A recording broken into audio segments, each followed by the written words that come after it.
الفريق الاماراتي والفريق الصومالي يعني الاثنين مستواهم متقارب جدا في الدفاع حتى على مستوى الاحجام، وهنا هجمه ولكن المرور، تعود الكره من بعيد الان، الانطلاقه لمدرسه الصومال، هدف!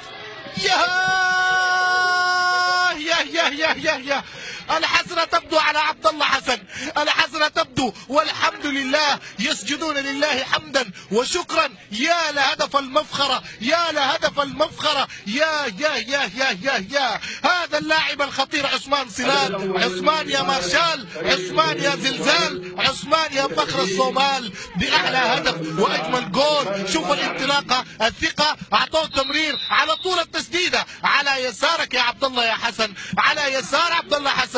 هكذا هي الكرة العربية، هكذا هي انطلاقتنا في عالم كرة القدم، إلى الأمام وإلى العلا، إلى العلا، هيا إلى الأمام، لا رجوع البتة، بل إلى الأمام من أجل صدارة عربية، من أجل منتخبات تظهر، من أجل أن تكون. هل يعود أبناء الإمارات؟ هل يعود أبناء الأهلي والنصر؟ هل يعود أبناء الشارقة وغيرها؟ وهنا توزيعة، ولكن الكرة إلى رمي التماس يا أبناء العين، الكرة إلى رمي التماس.